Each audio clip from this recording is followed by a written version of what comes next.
Hello all, I'm back for another review. So today, I don't know if there's going to be a lot of gameplay in this video because it's really hard to find fights to shoot with this thing on live, but I really want to talk about this weapon because it's kind of strange. So we're talking about the Muramasa today. Before the NSO overhaul, this thing was only available to the NSO through completing the launcher directive. Rather unfortunately, I was the last one to complete it on PC, making myself the 9th player to unlock it, and the final one. So you'll be seeing the Araxian one in this video, but it's identical to the regular ones. So basically the way the Muramasa is it's, think of the Masamune, right? So with the Masamune, if you hip fire, you fire all 4 rockets at once. If you ADS, you shoot them more slowly, but you can kind of guide them with your mouse. What the Muramasa does is, no matter what you do, it shoots each rocket individually, so you can control when you fire off each rocket.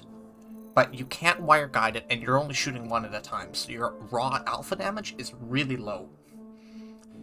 And this is not very good, because basically what this thing turns into is it's basically a dumbfire rocket launcher that doesn't have sheer alpha damage, so it's not good for, like, just being a rocket shitter and just, like, camping corners with the Deci and just nuking people in one hit. And you can't really shoot down aircraft with it because you can't guide or lock it to anything. So it has this one really weird niche where the only time I've been able to confidently say I want the Muramasa over a different rocket is for hipfire peaking armor. And the reason for this is, if we pull out the weapon, you'll see it is a very tight hipfire quantifier. This is the only benefit of this weapon compared to every other launcher available in this entire game. You can basically hipfire peak armor, because the velocity is actually relatively good. It's 120 meters a second. So you can kind of hipfire peak tanks or shit behind armor, behind cover, or other armor for that matter, and kind of peek yourself in and out before you're really exposed to be hit. But you're not even doing that much damage. Like, it's the only niche it works in, and that niche doesn't show up a whole lot. And generally, if you can be hipfire peaking armor, you probably have enough time to get a good shot in with a decimator or a regular Masamune. Like, it's a very interesting launcher. It just, the niche it fulfills is so small, and in 99% of situations, you can do it better with a regular decimator. Like, not having that alpha damage means you can't just clap infantry or flashes or whatever, and not being able to lock means good luck hitting aircraft or putting any meaningful damage into them anyway. It's just strange. So, okay, it has a niche. Like, unlike the last weapon I talked about, the Schrodinger, this thing does actually have a niche, right? Here's problem B. There are only 2 ways you could have obtained this launcher. Currently, you can only get it for 4,000 A7, or if you happen to play during NSO, you can get it by doing the rocket launcher directive. Now, getting it this way sucks because you basically had to buy 2 decimators, on top of already paying for NSO, and you had Araxian and Masamune. Take it from me, I did it, it sucked. It wasn't very fun, and for the reward, outside of having, in my opinion, the coolest looking weapon in the entire game, because seriously, this trim looks so clean. Not worth it. Not worth it the slightest, other than, you know, having a super rare weapon. So nowadays, the way to unlock the regular version of it is to spend 4,000 A7 on it through the black market. And this is problem B.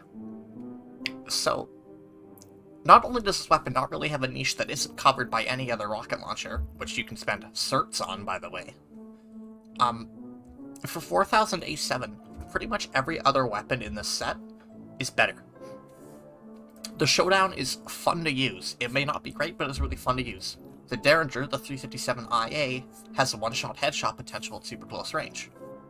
Again, you're probably better off with an air boss, but it has a neat little gimmick.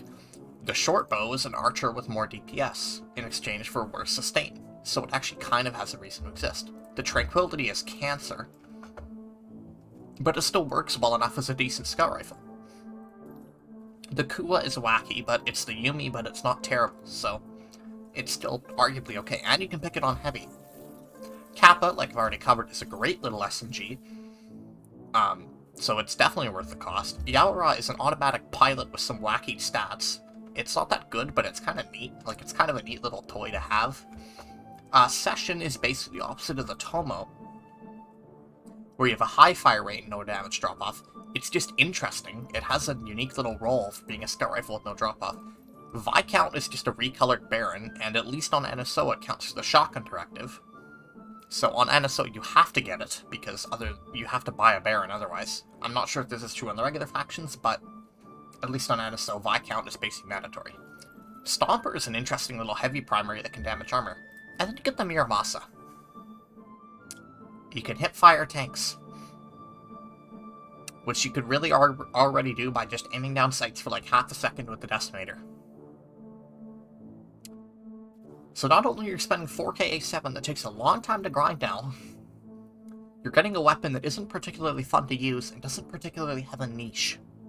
Like, it's just kinda like, why? And why not just grind 1,000 and get yourself like a Decimator? Or if killing tanks is your priority, why not get like an Annihilator or your ground-to-ground lock-on? Like, it's just... there's not really a point to using it, unfortunately. Is it kind of an interesting weapon? Yeah.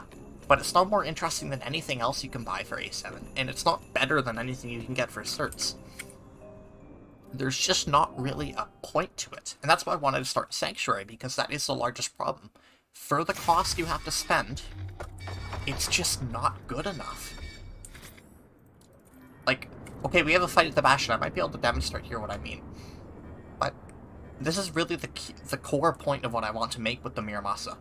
For what you have to pay for it, it doesn't actually do anything unique or well enough to be worth the cost when there's better competition available. As I stated, do you want to fight tanks or armor?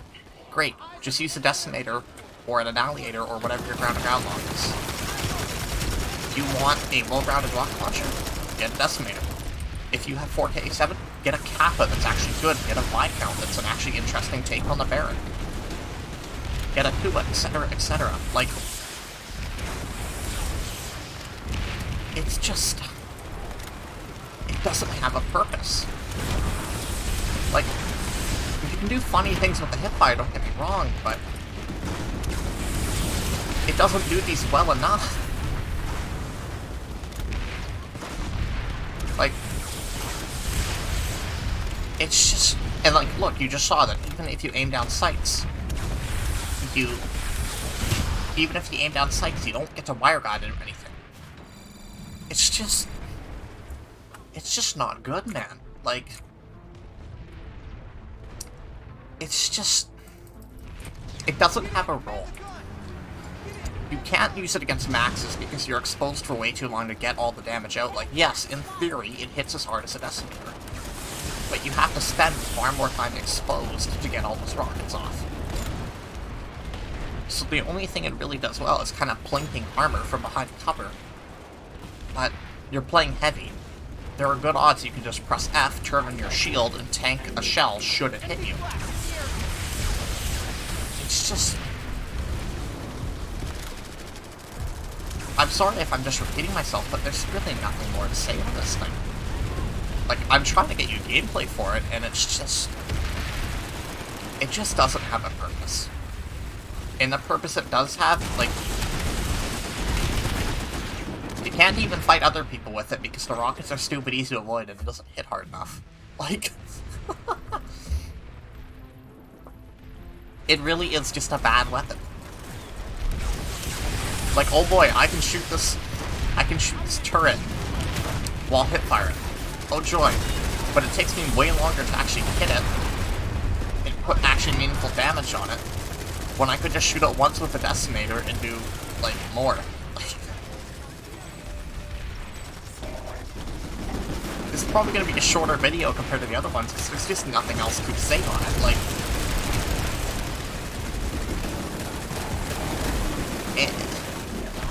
look, if you want to spend your 4,000 A7 on this thing, you absolutely be my guest. I'm just saying that it is not the right choice. Because there are, like, 8 other A7 weapons available that are far more fun to use, or they're straight up better than this one. Or, there's just better launchers available for certs.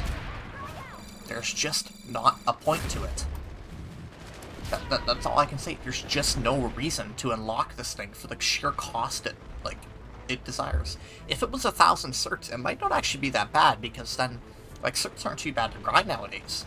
And, you know what, its niche is kind of fun it is kind of fun to mess around with a hip-fire rocket launcher. But for 4,000 A7, for how long that takes you to grind nowadays, like, let's also consider the fact that you get 120 A7 a day at most, or 270 if you're a member. Plus maybe a little here or there if there's like an event directive going on, or if you find those weird A7 terminals out in the wild. That you're still looking at like a month to unlock an A7 weapon. And you're really going to make it the Muramasa, a launcher that doesn't really have a strong niche, and even in its niche, like the Decimator does better. There's really nothing more to say. Why would you spend a month grinding this thing? That the Decimator does better, that the Annihilator does better, that your ground-to-ground does better, all available for certs. That's all I have to say. It's just too expensive for what it is. And that's all I've got to say on it. Thank you if you're still watching. You have a good day, or night, or morning. You get my point.